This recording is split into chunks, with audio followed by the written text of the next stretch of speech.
This game is heating up, folks. Frank squares up like a butcher block on defense. Audie with the fadeaway. She's on fire. Literally, that is. The net has been burned to a crisp.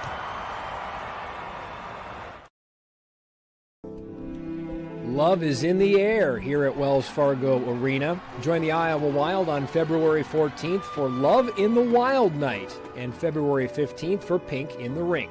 Get your tickets now at iowawild.com. Iowa Deer Classic, March 7th through the 9th, Iowa Event Center, Des Moines. Now 3 levels of hunting and shooting gear, land management, outfitters, and more. Big buck and shed contests, seminars, celebrities, archery shoots, family shows. Get tickets, win prizes at iowadeerclassic.com. 2 guys, 2 Chris's, 1 network. Iowa Everywhere. It's time for 2 Guys with Chris Williams and Chris Hassel. Presented by Fareway Meat and Grocery from the Channel Seed Studios. Where? Everywhere. Live and always on demand at Iowa Everywhere.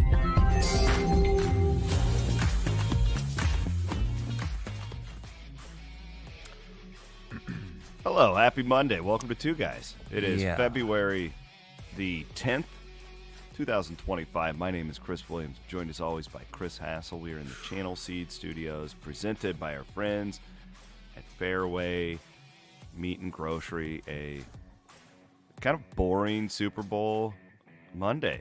You know it was a bad game when the rap beef that took place at halftime is all anyone is talking about. Yeah, I feel like that's going to be the old water cooler topic of the day.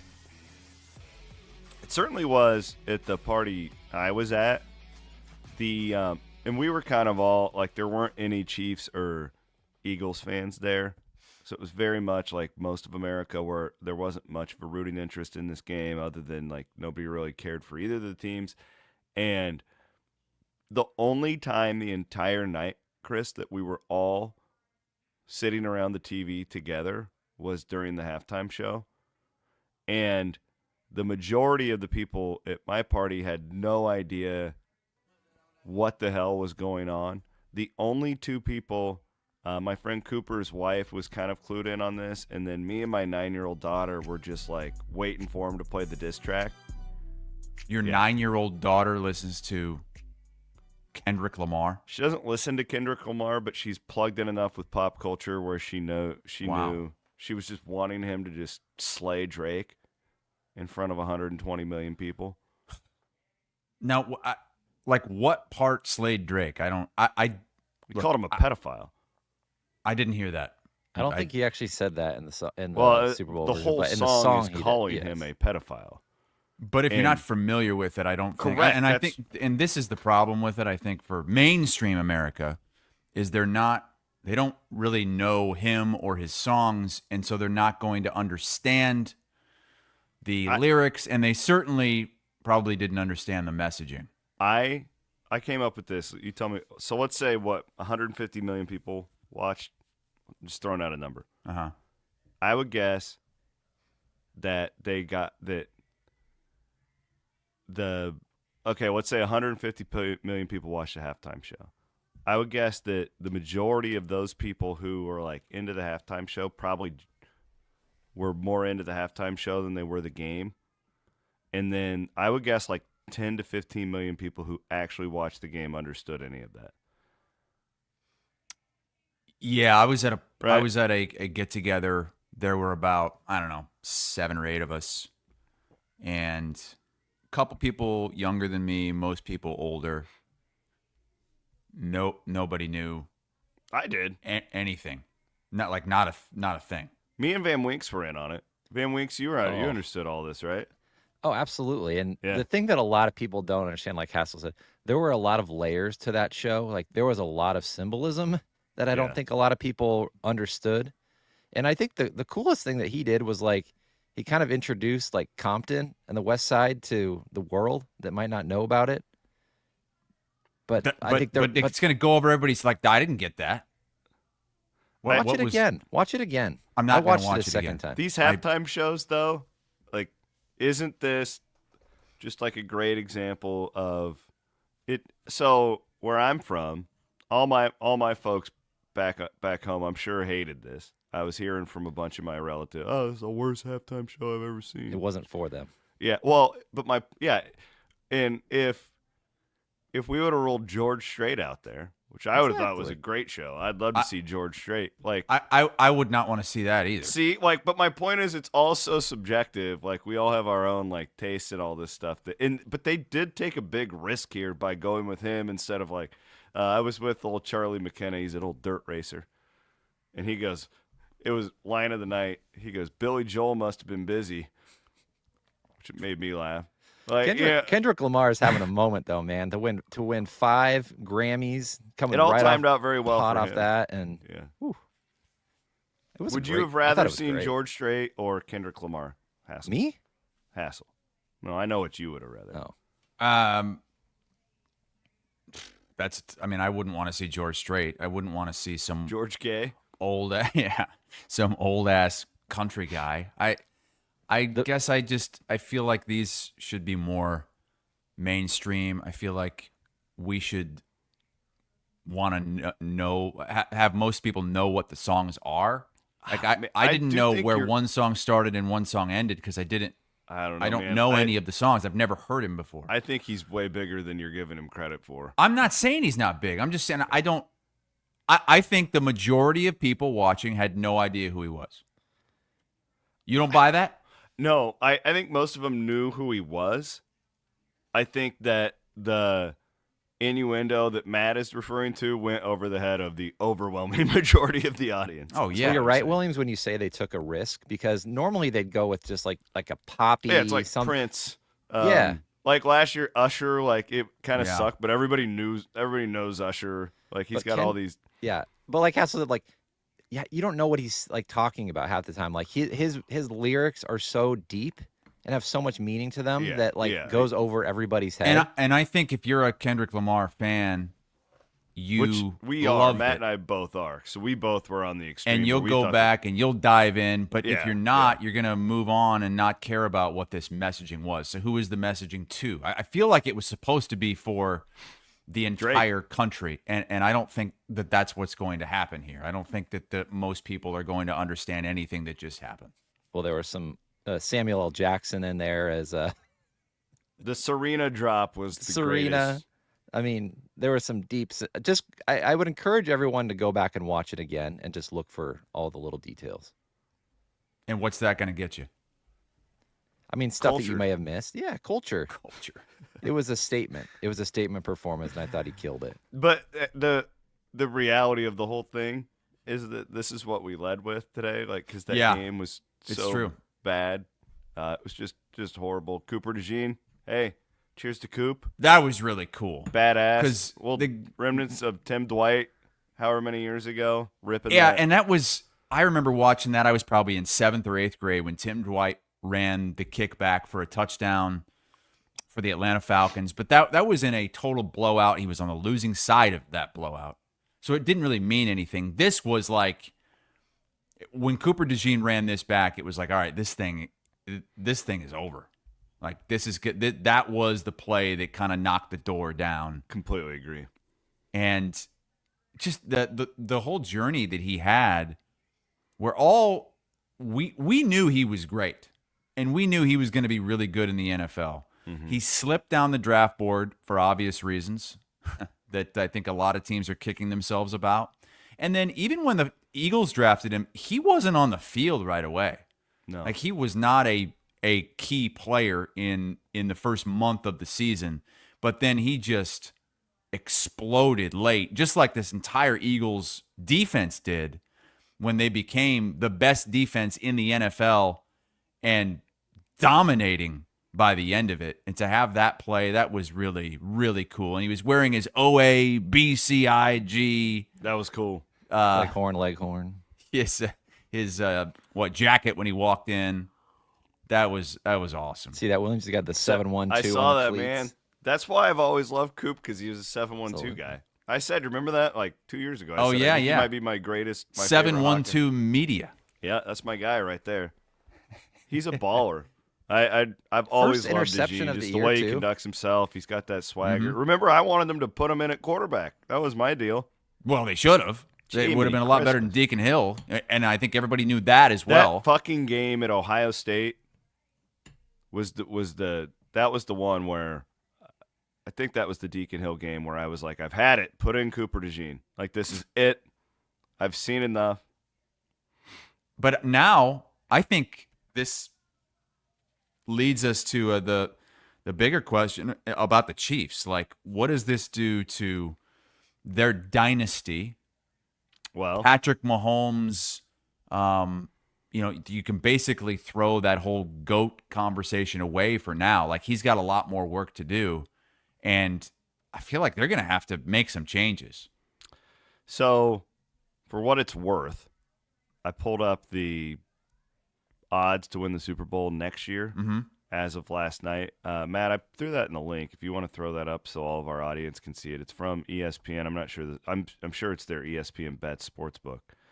But the Chiefs are the favorite right now to win. Oh, they're tied. Excuse me. They are right there with the Ravens at plus 650 to win the Super Bowl next year. And then you got to go to Buffalo, Detroit, and Philly are all at 7-1, and then a pretty big drop off. Yeah. It goes down to Matt's 49ers at 14-1, and then everybody else below that. So before we had this Chiefs conversation, even with what you're saying, they're still the favorite to win the Super Bowl next year. But I felt like the Chiefs are really interesting from a analytical and gambling perspective, and those all like kind of mixed together.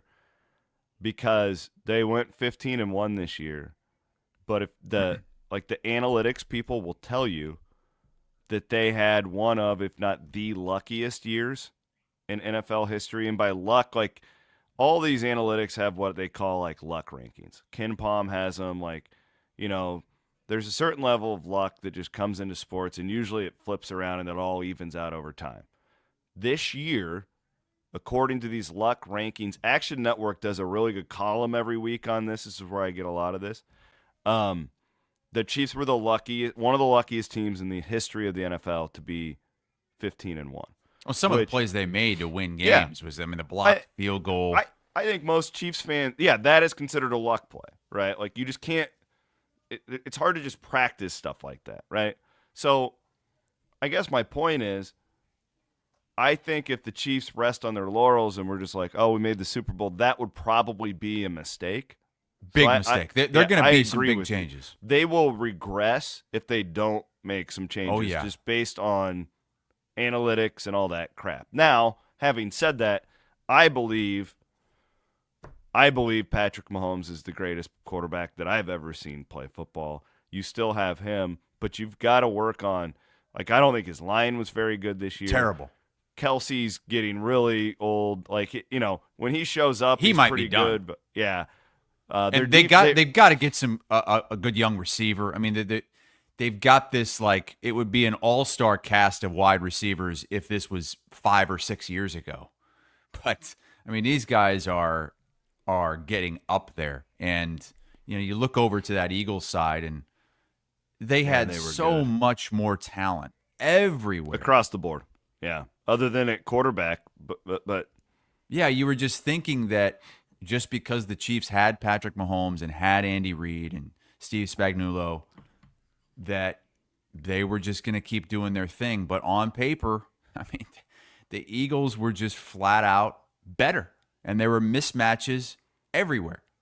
So I think that they're going to have to do some real, not a complete overhaul, obviously. No. But make some big changes. And they kind of did this when they got smacked by Tom Brady and the Bucs several years ago in that Super Bowl, when the Bucs they were chasing Mahomes everywhere. It was very reminiscent of last night. And they went out and made some major changes on the offensive line, and that helped change things. I'm glad that this happened. I was so sick of the Chiefs. I enjoyed watching Mahomes and Kelsey get their ass handed to them. And get to see Taylor Swift have to endure losing for once. She's never had to endure this. Yeah, she's going to have to drop her next album pretty soon about the sadness of this day. Those mean Eagles fans that booed her.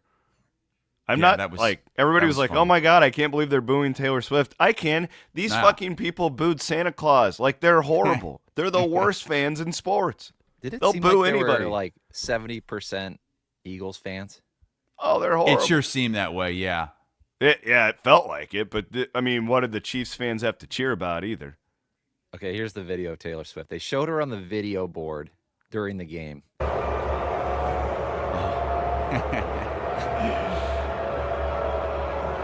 And she's just kind of laughing about it, which is all you can do. It's like, what the hell? Who the hell was with her in that box? I didn't recognize anybody.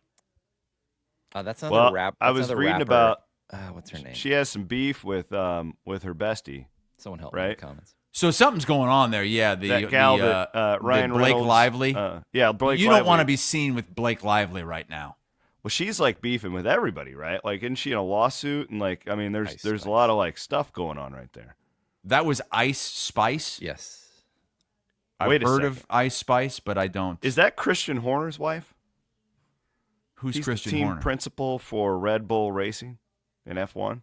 He's married to a Spice Girl. No, that's Ice Spice is not a Spice Girl. I can tell you that. Wait, she's not a Spice Girl? No, her name is Ice Spice, and she's not in the it's Spice confusing. Girls. Yeah, she's some younger rapper, I think. I'll be damned. I'm surprised I knew that.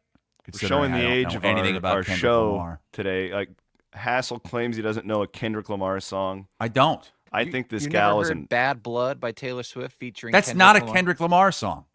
How great would it have been if she came out? Come on. I hear you like 'em young. There was no chance. So did Dude, Drake? Did Drake? I haven't seen him respond. No, is that where you're going? Because I've been looking all day. Like, I don't know. Yo, Drake, I hear you like 'em young.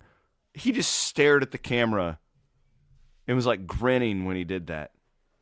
And Drake's ex is dancing in the background. I also didn't know that Drake was dating Serena Williams at one I didn't know that until last night. Everybody wants to know what crip Mitch walking? Holthus is thinking right now. We got to dig up a call from Holthus because he had some Holthus? Holthus. I clearly don't know how to say the man's name. I think it's Mitch Holthus, isn't it? I always thought it was Holthus. You're like going TH. T. Yeah, I don't. It is I thought TH. I thought that you actually pronounced the T, but he has to be so dejected. I bet he's taking this loss harder than anybody on the team. He feels what's like coming, he's though. What's that? The whole redemption tour offseason next year? Yeah, the Chiefs, and now the Chiefs fans are gonna really rally around. You said the dynasty was over. Because it was you hate us because you ain't us. You booed Taylor Swift. He's going to have that ready to go for the very first win of the season next year, like announcing that they're back. You said Patrick Mahomes was too old. Andy Reid was too fat. You doubted the Chiefs, and you were right, but we'll be back. Yeah. I just feel bad because I was picking against the Chiefs a lot. Like, I really thought the Bills were going to beat them. I was convinced that the Chiefs were going to lose that game to the Buffalo Bills. And I wasn't. I'm so in on, like, just don't bet against Mahomes at this point in my life. Well, I did bet against him yesterday again because I couldn't resist, and I couldn't stop thinking about how much more talented the Eagles actually are than the Chiefs. So I bet against him initially. I just ran a little parlay because I just wanted some action. I took the under in the Chiefs, so I was way off.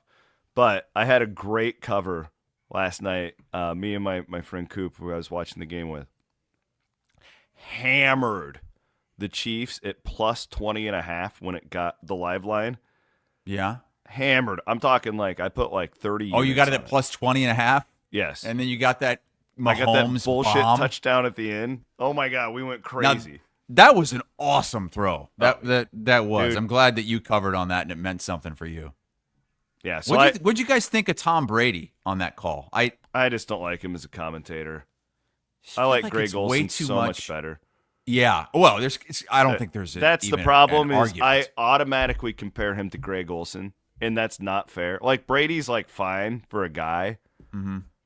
I don't like this idea that we just put the most famous person in there. Right. And I don't think he's bad. No, he's not I think bad. he talks too much, and everything is about him and his experience, which is fine. Like that's why you bring him in. You want some of that, but not all of that, Van Winks. He's kind of matter of fact too. Like he just kind of throws things out there that don't really need to be said. He throws in little anecdotes that are kind of fun. He does. He gives good quarterback perspective. I think he kind of gets you inside the mind of the quarterback. But yeah, I don't know. I'm with you, Williams. I preferred Greg Olson, but yeah, he was okay.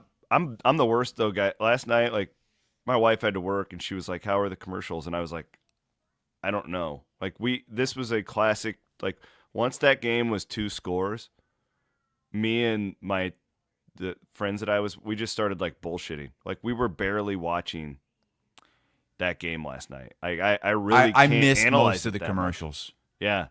The seal commercial stood out to me. That was funny. That was weird. I mean, I think it was supposed to be silly, but that was really weird. He looked like a seal. Yeah, but they made him a seal. It was funny. There were some really bad commercials, I thought. I remember only laughing at a couple. I think Clydesdales are always good. Puppy Monkey Baby returned.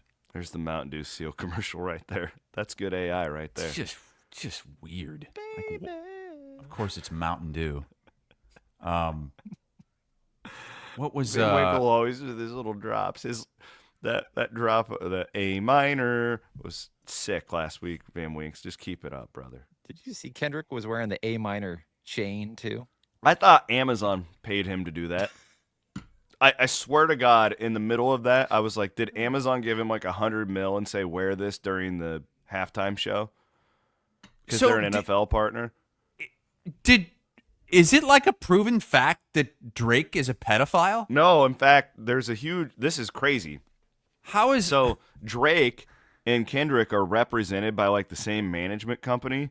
Drake is suing that management company. Well, yeah, rightfully so. If this didn't happen, my God, defamation. So he's suing him for defecation. You defecated all over me, proverbially, and I am suing you. It's wild, dude. That's why, like, the people who did understand this last night were wildly entertained at everything that was happening on that stage. The problem is, it went over the head of most people. Yes. But yeah, so like there's a huge lawsuit. They're like, and it also like, and this is me and my old man. I'm thinking to myself like, you think Biggie and Pac were like, hey, let's settle this in court, motherfucker? Kendrick and Drake have had like 8 diss tracks going like back and forth too. This isn't the first one, but this one made like headlines. I would say it's the one that's caught the most traction. I'm sure I'll be hearing a lot from people like you that loved it when I go to work today in the newsroom, because we have a lot of 20-somethings who I'm sure just ate that shit up. But I can tell you 9 out of 10 people I heard from hated it. But I also run with a country bumpkin crowd that this was not designed for. Mm-hmm. Yeah, this was not for us. This was for a different faction of peeps. We are presented by Fareway Meat and Grocery. I hope you had some great meat last night during your Super Bowl party.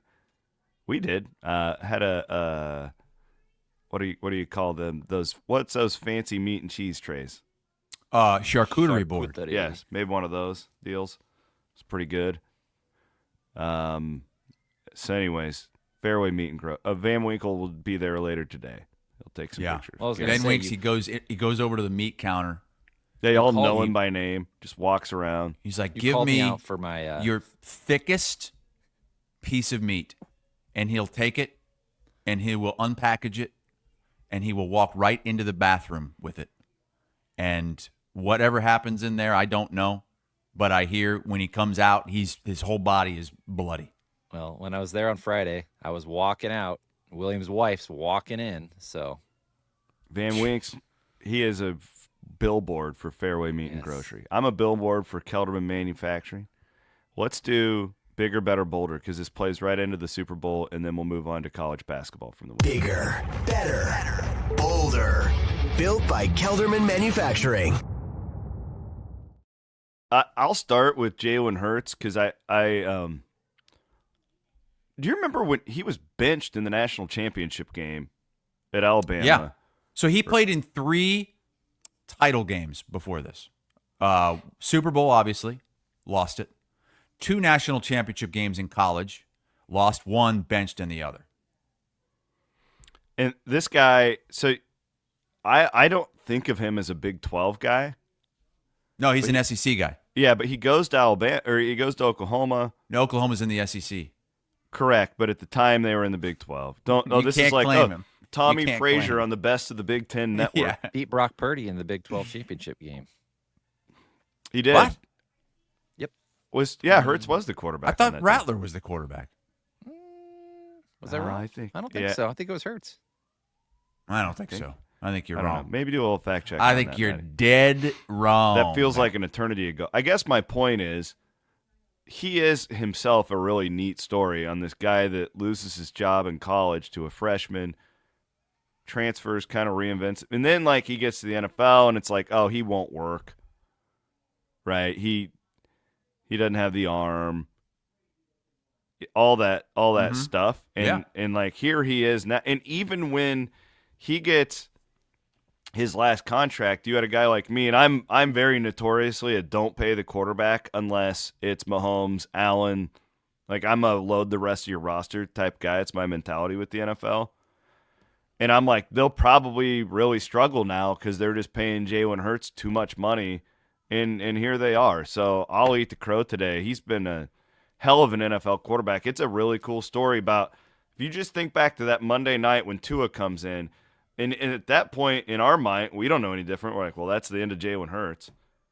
I never thought he would end up like this. And shout out to him. He worked really hard, had a great attitude. I like this guy. Yeah, and Nick Sirianni along those same lines. I mean, he was they were talking about last year that he should be fired after the season because their late season collapse and they lose their first playoff game. And then this year, if they don't do something, he's done. And a lot like the Ryan Day thing. And all he does is he's been to 2 Super Bowls his first, 4 years as a head coach, and now he's won a Super Bowl. I mean, look, it's not like a feel-good story or anything with Sirianni. I think he comes across as kind of douchey sometimes, but he's proven a lot of people wrong. Van Winks, who do you have? I went to the Drake basketball game this weekend. Dogs. Oh, that's right. You stole mine. I forgot you stole, because I was gonna give. Let me just give mine because mine's Super Bowl, and then you can get into it. I mean, it's Cooper DeJean, and there's not more that needs to be said. We hit on this earlier. The small town Iowa kid picks off the greatest player in the NFL, Patrick Mahomes, and maybe a quarterback who's going to go down as the greatest player of all time in Patrick Mahomes. Picks him off. Runs it back for a touchdown. Wears his OABCIG sweater jacket. How would Zip Rizzo have called the pick six? And there's Cooper. If there goes Mahomes, takes the snap. He goes back to throw over the middle. There's Coop. Cooper DeJean has got it, and he's gonna score. Touchdown for the little old kid from Marcus, Maryland, Leghorn. Touchdown!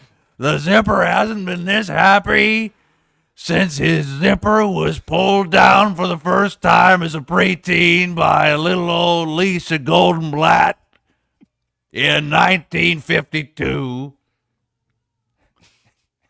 Lisa Goldenblatt? Yeah. So, there's a lot of Goldenblatts, I think, in that area. There's always a Goldenblatt playing for OABCIG, XYZ. Kendrick's going to write the next diss track about Zip Rizzo, I think. What's that? I think Kendrick's going to write his next diss track about Zip Rizzo and his... That was really fun until you did the whole preteen zipper thing, and it took a turn. I was a 12-year-old, and we were in we were working the fields, and Lisa Goldenblatt came out. She was 16 and knew a lot more than me. And she said, "Your name's Zip?" I said, "Yeah." She said, "How about you give me your zipper right now, and I'll pull it down." No promises after that, but it got wet and wild. God bless You asked for it. God bless the zip. All I can think about is the episode of the gonorrhea episode where Kramer's like, "I pursued and she withdrew." And Oh God. Okay. Van Winks, I'm sorry. No, you're fine. No, you're fine. I forget. This is like the second straight week one of you has stolen my triple B. I forgot that I was going to go with DeJean instead of the Drake men's team because I'm glad you went, Van Winks, because we have not done a good job with this story on this show yet this season. We're coming around though because I have some Drake guests coming up on CW Pod. All right, Van Winks, how was it? This on, so we're was moving great. up on that. I mean, Drake advances to 22-2 on the season, first in the Valley. This team is fun, man. The Knapp Center was packed. I hadn't been in I think 3 years to the Knapp Center. It's changed even since I've been there. They've added some cool scoreboards. It's bowled all the way around. That lower level is full of seats. So great environment. Drake's a fun team to watch.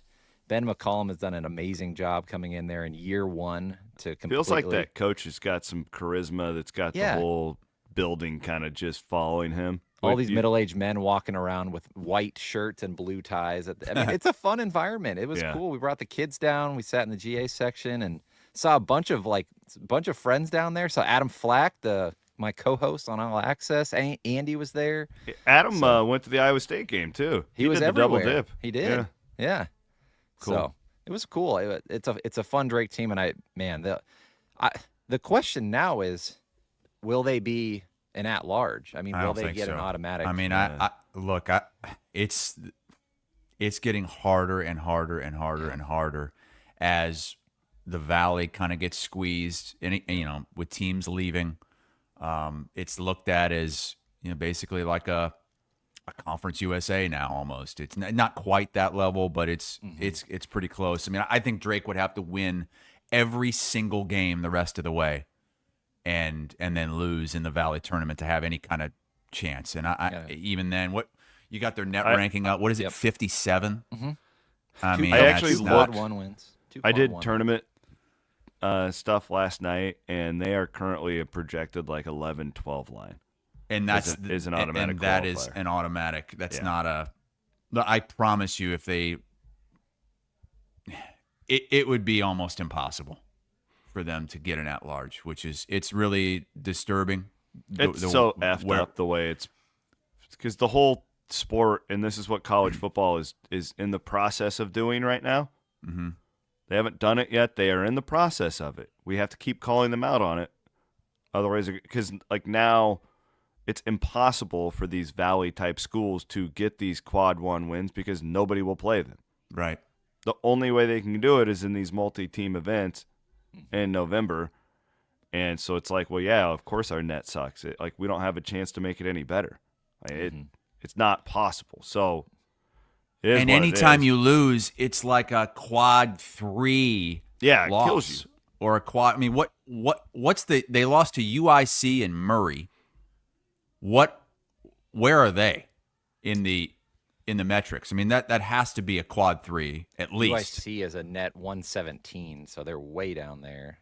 Murray, that's quad 3. Murray is 154, so they're pretty far down. So 154, and that was did Drake lose that? That was at home. That was at home. Yeah, that's why they're sitting there at 22-2, and they're not even top 50 in the net because those just kill you. Now. They beat Kansas State, and Kansas State keeps winning. That's going to help. But correct. I don't think it's going to help enough. Kansas State keeps winning. That loss from last weekend is going to be a quad 1 loss for Iowa State pretty soon.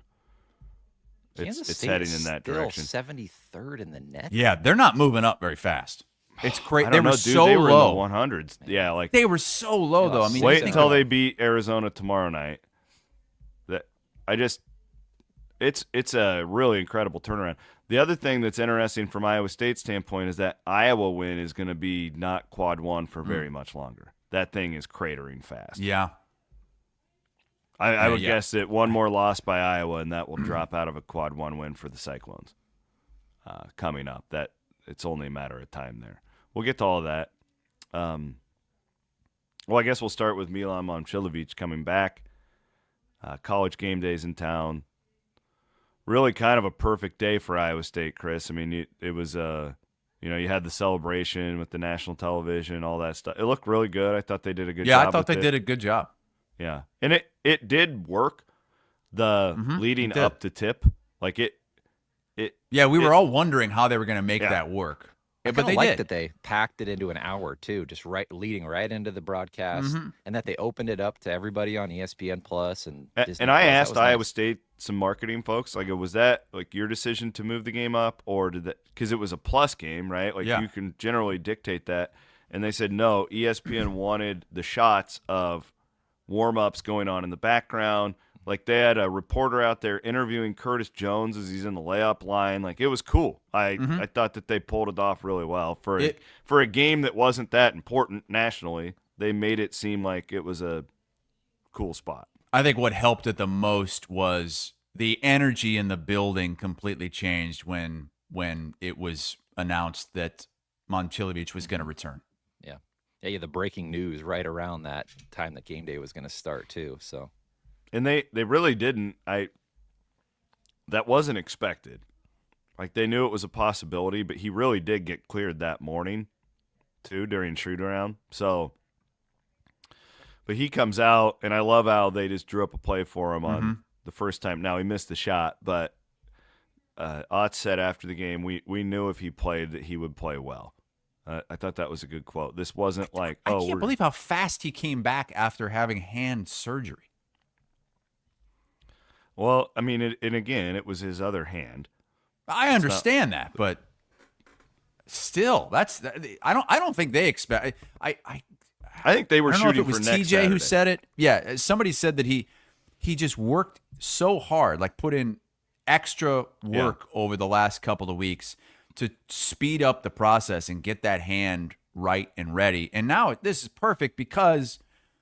I was thinking, get him back for the stretch run when the schedule really gets difficult. Well, now he kind of got his footing in that game, and now you've got a very difficult test on the road at UCF, and a game where you really might need him to win that game. Well, I mean, they're according to most of these bracket people, UCF would be in the tournament if it started today. Now they're like one of those like pure bubble teams that's right there either way, but that's the type of game this is coming up on Tuesday night for Iowa State. But they didn't even play that much better. But they had some sloppy turnovers, all that stuff. But the game just is so different when he's out there. Based on it makes me really respect Iowa State staff even more, just the roster building that they've done, because when all those guys are there, the pieces really do fit well. It changes everything offensively, the spacing when he's out there on the court, and it even changes things for 𝗙cie. Like 𝗙cie, it takes so much pressure off him when he's in the game. All of a sudden, he doesn't have to try to force anything. He just had, he cuts to the hoop and he's wide open and lays it in the first half. And, it was good to see him get a couple of buckets in that game and have all the focus taken away from him, because he's been under a lot of pressure, and probably too much pressure, because he wasn't able to rise to the occasion when Momcilovic was out. And now he's back, and Curtis Jones is making shots again. And the big guys down low were having their way. I get it. It's TCU. You were 17-point favorites anyway. But you feel a hell of a lot better about this team moving forward now. Yeah, I mean, they went from looking like a team that should be a 6 or a 7 seed to one that could win the national championship. That's how big of a difference one guy can make. But the thing is, it's like, Chris, you watch more college basketball than I do. in this era, I watched a ton on Saturday. It was as much as I've watched. I watched all the big games on Saturday. I was up until 1 o'clock in the morning watching Arizona and Texas Tech. There's just not many teams in college basketball anymore where you take one important guy away and they can just move on. There's maybe Auburn. And Iowa State's not one of those teams. No. Like maybe a Duke with the Duke, rosters that they have. But shit, if they lose, there's just not that many teams that can do that.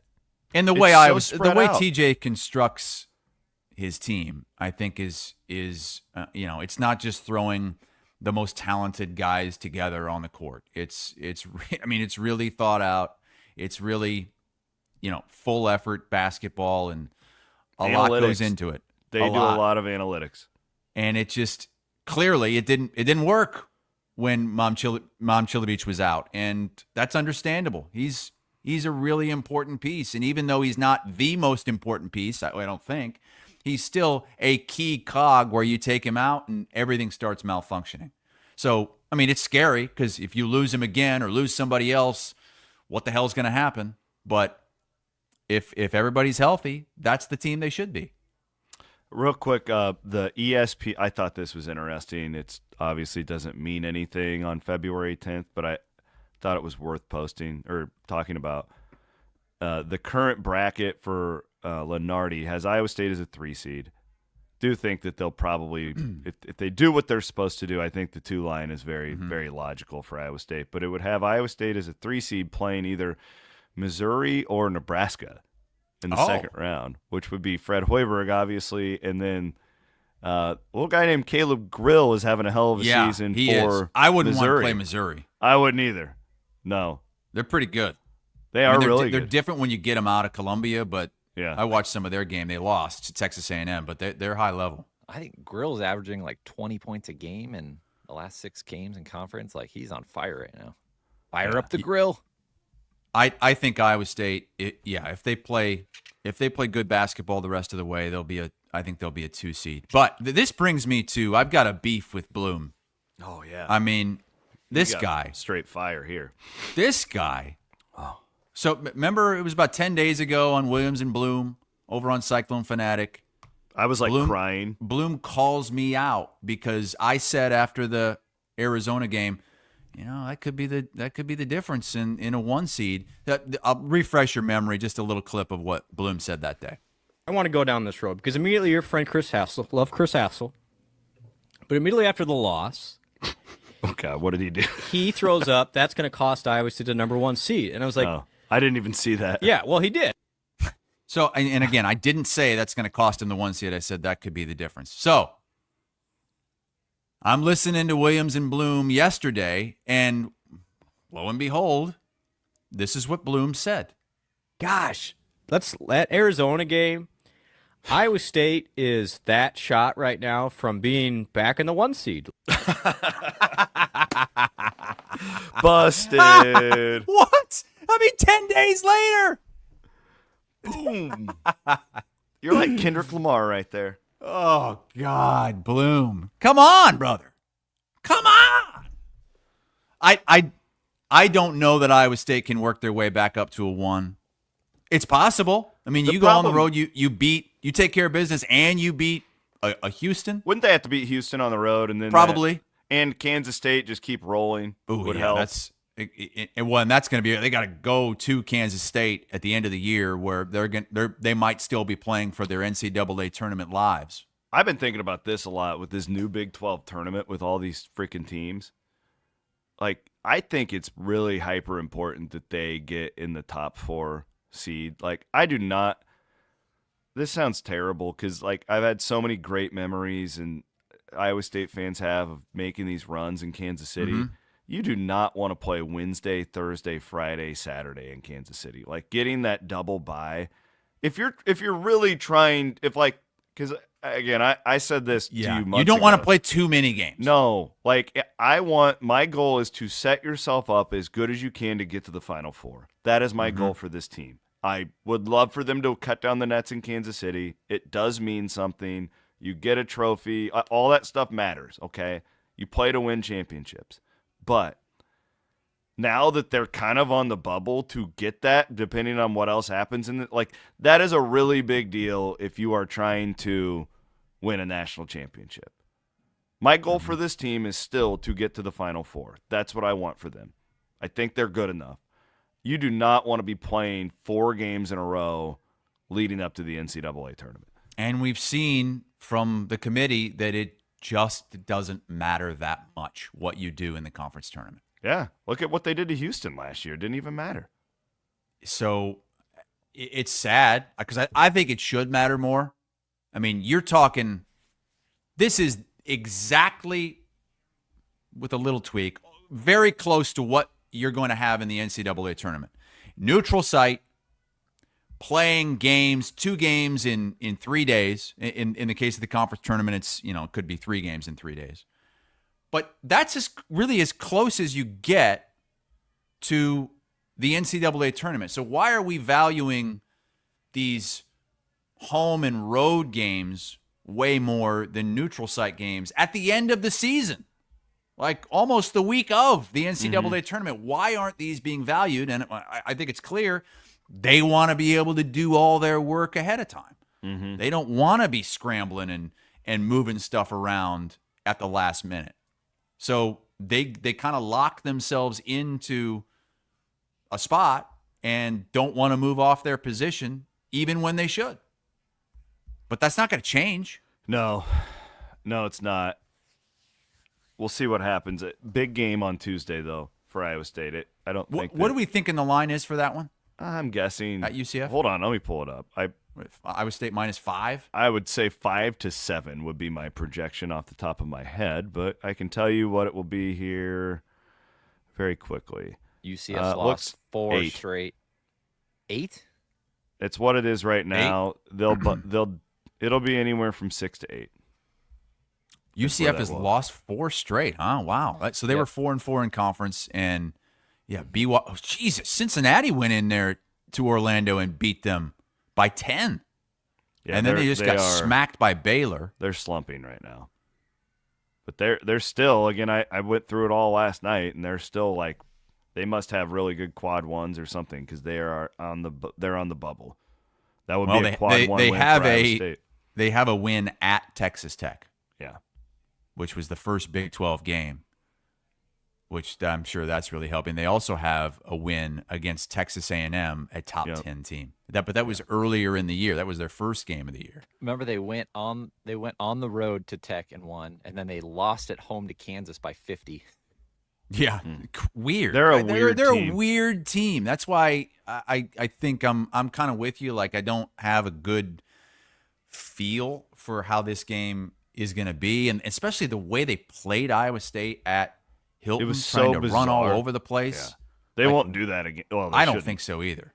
They should just slow it down. Well, we'll see. I was kind of tapping my enthusiasm on Saturday until after Tuesday because it's like I could totally see them dropping that game.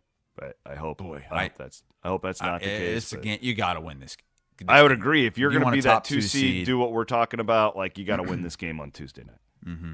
Thank our friends at Freedom Tire. Man, they got a lot of great play out of that diss track we did for them last weekend.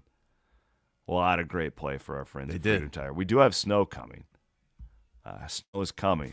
Did you? Oh, you were at the game, so you didn't see it. But this is one of my pet peeves in broadcasting. But they were showing clips of Ames and the Iowa State campus, and there was snow everywhere, and it was snowing in these clips. I was like, is it snowing in Ames? No. It hasn't really snowed all They're year. using canned video. I can't stand that.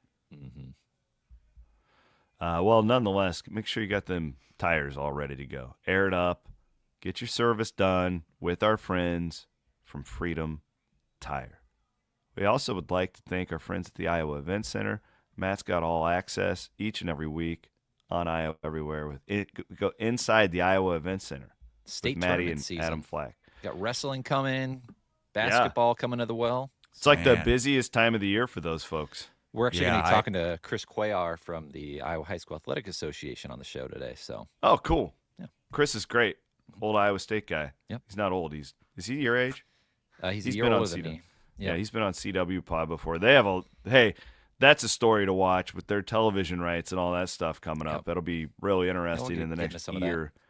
Also, last but certainly not least, my friends at Game Day Men's Health for sponsoring the show, for bringing you. Man, we got Doctorman's on the tee, 𝘀cie𝗰𝗶𝗿's on the tee, Downs is on the tee, I'm on the tee, Bloom's on the tee. We're the most teed up media company in Iowa, thanks to our friends at Game Day Men's Health. And they have they're helping dudes all over, and women. They're actually starting the women's line too. We'll tell you about that when it gets more. What and are more they doing prevalent. for women? Do you know? I don't know. But they're not giving them testosterone, but they can do other things to make them be more healthy. We'll tell you about that. But honestly, they're helping dudes all over Iowa. Grant says he's on the tee. Grant's on the tee. We're all on the tee. Not me. So not yet. Iowa loses maybe to someday.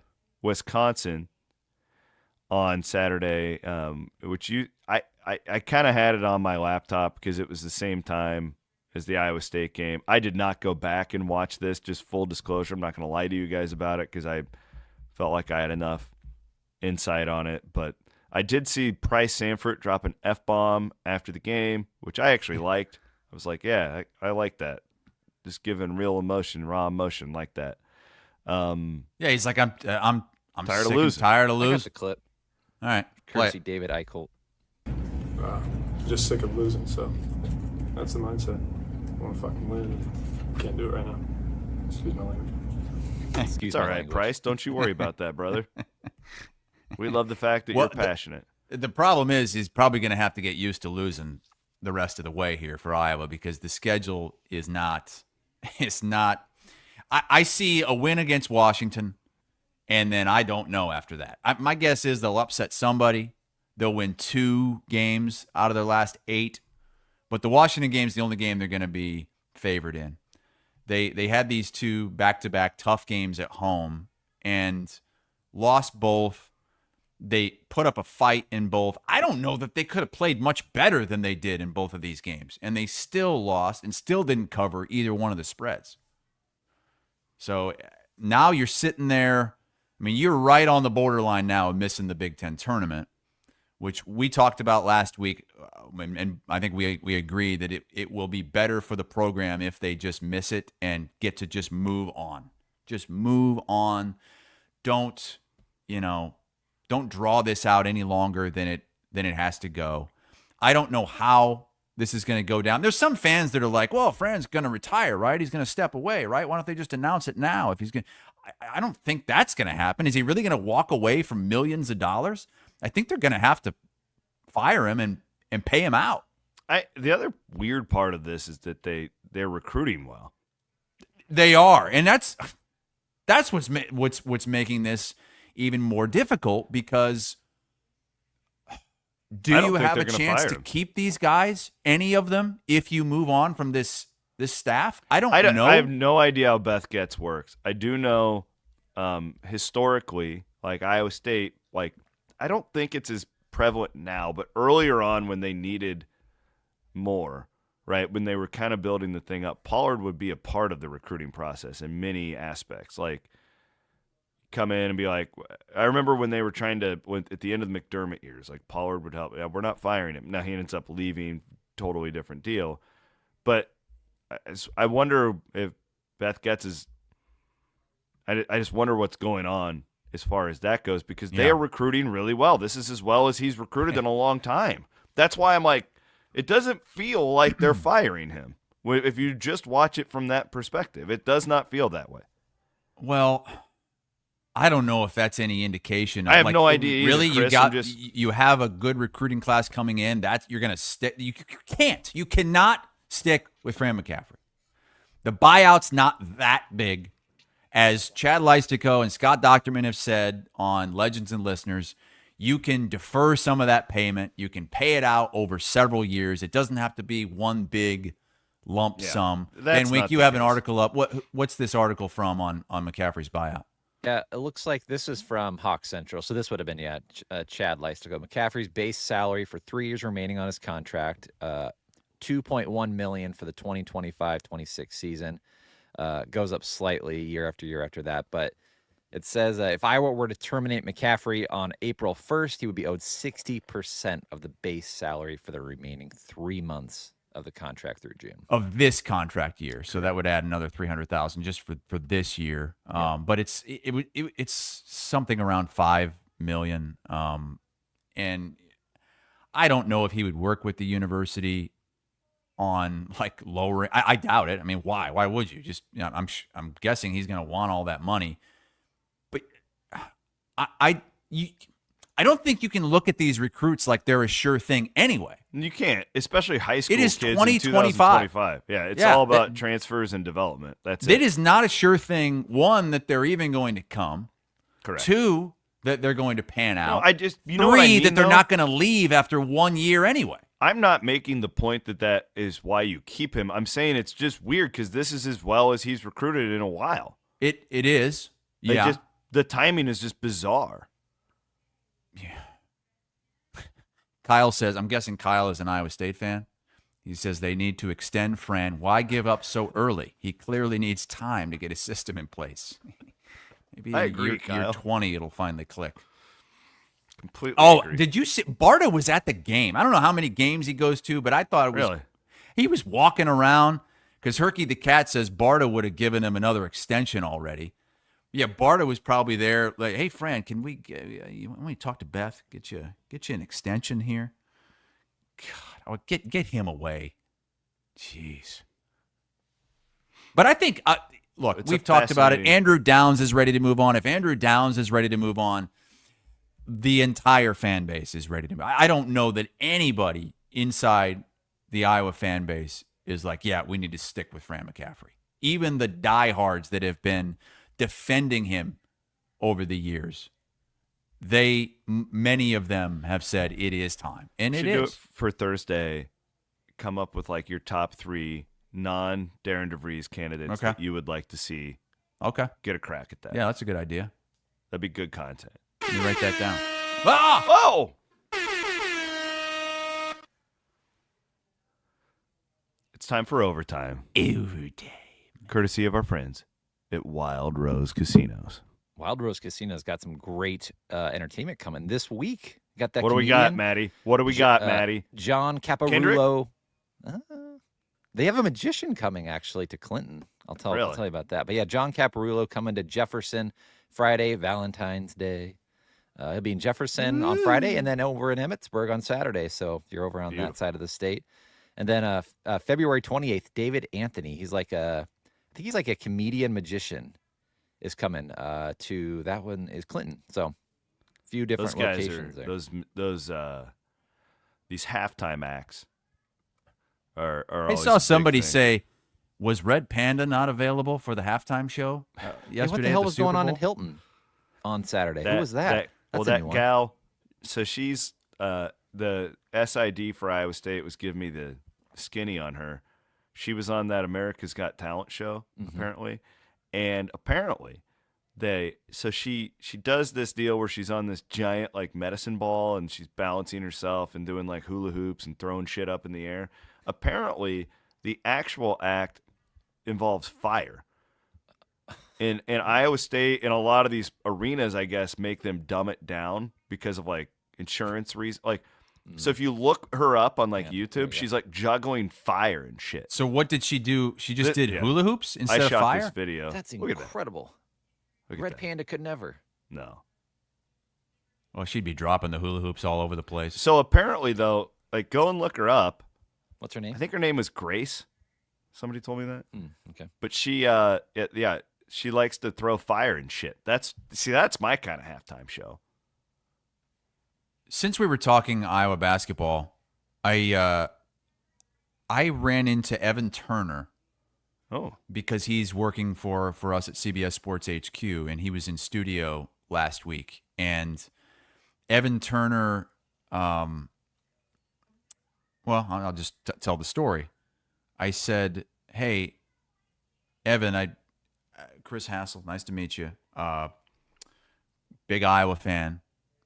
I remember when you played Iowa. It was probably 15 years ago now. Do you remember playing them your senior year in Columbus? And he smiled, and he said, "Yeah, that's when they put the coach's kid on me." Oh. So where I was going was there's this picture that apparently has been scrubbed from the internet because I haven't seen it in years, but there was a picture of Evan Turner toying with John Lickliter, putting the ball like over Lickliter's head and behind his back and like Poor teasing Lick. him with it.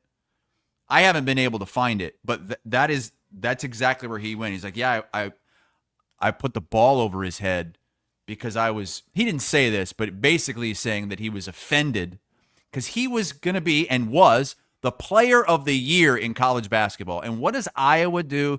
They put the coach's kid, Little Lick, John Lickliter, on Evan Turner. They thought that John Lickliter should be guarding Evan Turner. So he kind of took offense to it and made him look silly. You know what I would like to see is like a 30 for 30 inside look at the backlash of the Little Lick, a lot of bite sound off. Oh my God. And get like Keith like in a dark room where Keith can be like real serious telling the story, how it all went down, all the emails he was getting. There were Iowa reporters over in eastern Iowa who petitioned the school to pull our credentials, to not allow us to cover Iowa games anymore because of that. And most of them didn't get it. Like they thought that this was airing on like a news program. This is sound off. Yeah, they had no clue. Yeah, it's satire. It's childish humor. It's Sunday night at midnight. It's fart stuff. It's dumb. I mean, come on. I just, for those that don't know, it was like a spoof that I did on a movie called Little Lick, Lot of Bite, where John Lickliter is this, I don't know, feel good story.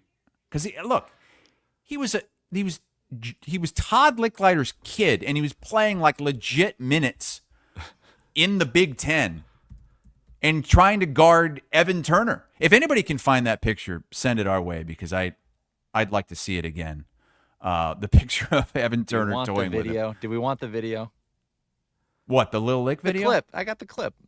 Yeah, the video of the spoof. Yeah. It's kind of hard to hear because somebody recorded it off their TV, but yeah. In a world where bigger is better, comes a film where a small can balls. Watch it on fire. The best sports movie since Caddyshack 2, says Hollywood superstar Chevy Chase. Now he's destined for NBA greatness. Todd Lickliter. From the director of Swimming with Gary Dolphins comes a film that's bound to make a splash. Well, look at that. He made one, Bobby. The New York Times raves, "Who is John Lickliter?" And Roger Ebert proclaims, "It's like Rudy, sans the happy ending." John Lickliter, Todd Lickliter, and a special appearance by thousands of empty seats. Blowing up Valentine's Day in a theater near you comes Little Lick, Lot of Bite, a Hazzle-Dazzle production. Buddy boy. Jesus. Jeez, the backlash over in Iowa City for that was something else. And then Gary Barta demanded that I be like fired, basically. And our general manager was like, no, we're not going to fire him. Laughed it off. And then they fired Todd Lickliter like 2 weeks later. I mean, come on. That's one of the pictures. He made that shot, by the way. Really? Yeah. If you Google John Lickliter, this picture from the Quad City Times is the first thing that comes up.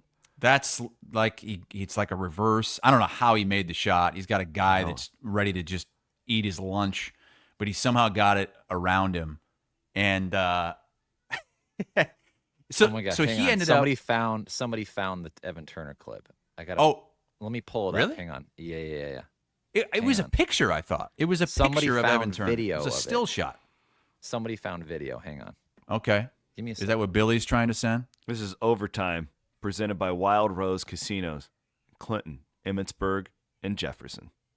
This is what we do on Overtime, baby. I just thought it was funny that all I said was, do you remember playing Iowa your senior year? And he immediately knew what I was talking about. That is funny because that was a long time Evan Turner was the best player in college basketball. He won Player of the Year. He was the second pick in the NBA draft, and they have Little Lick guarding him. So Little Lick was like up in his face. Had like, there it is right there. and Evan Turner's a foot taller. Just puts the ball over. There it is. Yeah. Freeze frame that. Puts it right over his head. He's like, get this little gnat off me. What are you guys? Look at that. Hey, at least Lick is going at it. I like it. He's scrappy. Yeah, Lick, he wouldn't back down from anybody. Yeah, I like that. Good God. Oh, man. Hey, thank you, Billy, for sending that video. There used to be, it was a photographer who got a shot of that. And I somehow it was scrubbed from the internet. You have to send that to your guy, Evan. Yeah, he was in studio last week for the NBA trade deadline. And was Evan Turner on the Ohio State team that beat Iowa State and Dayton? It would have been like the 09-10 season. I don't know. He wasn't, because that was 13, 14. I'll never forget that. Aaron Kraft. Mike's wondering why we're doing overtime on a Monday, because we didn't do it last Thursday. Yes, so we'll do it on this Thursday. So we're just doing a little one here. Yeah. It's not. And then, so I did need to hit on these dive bar tweet. What are you doing? Like, are you just Mar-a-Lago is not a dive bar? No. Okay. So I put out the original. This is the original picture. I didn't see this one. I just saw the one of you and your hoity-toity. No. So I put out a tweet on, I don't know what it was, Friday night. We're out at a dive bar. It's great. I'm with my wife and our friend Sarah, and it was this place called the Sail Inn in Delray. It's like my favorite dive bar, one of them. And I just get all this hate. It's Keith Murphy specifically, who's calling me out saying that's not a dive bar. No dive bar would have high noons. I completely disagree. Well, I disagree with that, but those are pretty nice TVs for a dive bar, I would say. But it is a dive bar. It's a dive bar where people go and watch football. It's not a sports bar. This is a dive bar. Like, all the people in there were like in their 60s. Were the floors sticky? Yes, the floors are sticky. It's been there for decades and decades. And so he kills me. That's why I'm leaning into it now. Your hair looks great in that picture. Yeah, people are making fun of my hair, too. No, I think it looks really nice. Well, I'm serious. And then you posted this picture of like a real dive bar where you're drinking the egg white. No, it's a joke. That's like one of the nicest. That was a bar that we were at in I didn't see the original, and then you posted like a second one, and you're like, "Oh, this is a real dive bar here," and I was like, "Yeah, this one." Yeah, that was in Italy at a winery in Italy. No, not a winery, the champagne place in France. I'm sorry, it was it was like, I don't know what place it was, but it was in France, and we were drinking rosé, and so I'm leaning into the joke. Good for you. Just own it, man. Oh yeah, my dad's been to the Sail Inn. Says he loves that place. It's a dive bar. Look, Van Wink's. Google the Sail Inn, Delray, and let's show some pictures of the outside and the inside, and let's see if you guys agree I have an idea that this is a dive bar. I have an idea. We should do a Iowa Everywhere listener party at your pool where we raffle off, or we're going to take a charter flight down to Delray, and you have to host it. All of our listeners can just get pissed drunk at your pool, and you can take us to this dive bar. Oh yeah, right. No, never. I just wanted to make you as that's uncomfortable as possible. Okay, that's the inside. I wanted Sail to make in. you just cringe with that idea. Yeah, that come on, look at this place. I like that's that. the outside. That's my kind of a joint right there. Yeah, that's a dive bar. Look at it. Where you live, that's a dive bar. I agree. Hell yeah. You kidding me? Look, there's a dartboard. Is that you playing darts? No, that guy's in better shape than me. They got Miller High Life. Yeah, that's the outside. There's a sailboat on the top of the bar. is cool. It's a cool spot.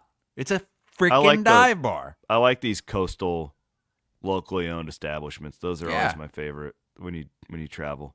And it was super cheap. Like, we probably had, I don't know, 10 drinks on our bill between the three of us, and it was like $40. Do you ever go out drinking when you're in Corning? No. It's Why? unbelievable how cheap drinks are. Do they even in have a Southwest bar in Iowa. Corning? Yeah. Oh, yeah. A couple of them. Been to them before a bunch of times. Hey, real quick. Yeah? I have a beef with the Super Bowl yesterday. What'd you guys think of the score bug? Ooh, yeah. How bad was that? What? Weird. Like Just jarring. A new score bug on us, Fox did. That's like, it looks like a kindergartner made it. It's really bizarre. It's like a see-through thing. I don't, and it was big. It's like they're big. Big. Here's what's interesting. I didn't have a problem with it, but all of my production friends, like you guys, hated it. Why? You didn't have a problem with it? I didn't. I mean, I noticed it. I was like, that's interesting. I go, that's different. But I didn't, like, give it a second thought. And then I checked my phone, and you guys were all, like, freaking out about it. And I was like, I thought the worst part about it was, like, how they would display extra things on it, like stats. It would almost disappear because there's no background. And there's no background to the font or to the numbers that they'll show.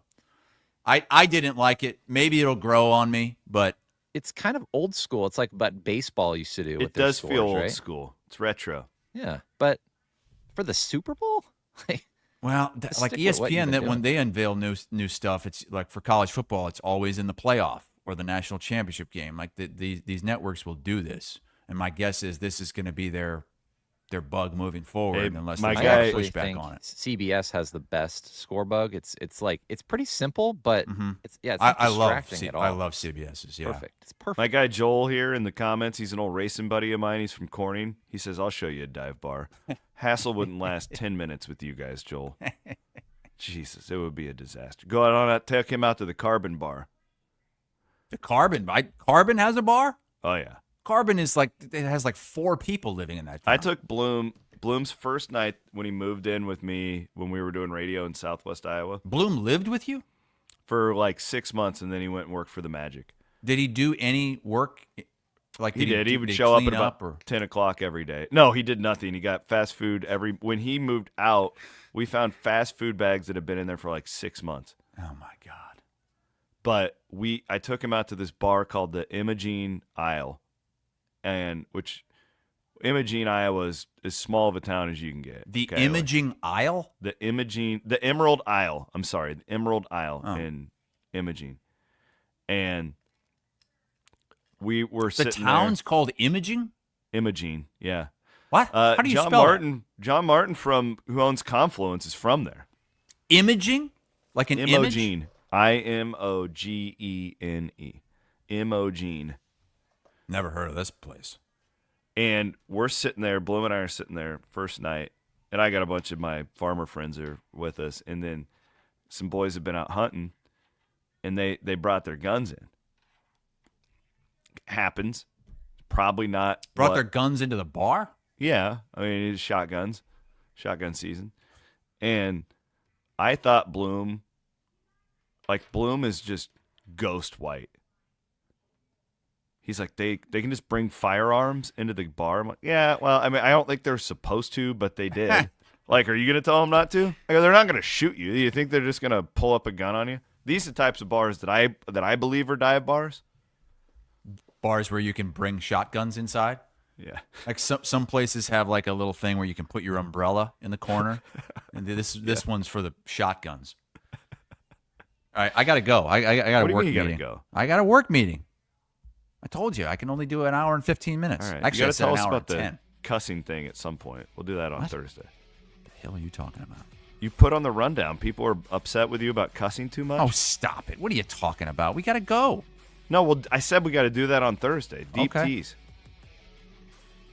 Thanks to Fareway Meat and Grocery, as always. We are in the Channel Seed Studios. We have Overthinking today at noon. We have Murph and Andy coming up right after that at 1 o'clock here on Iowa Everywhere.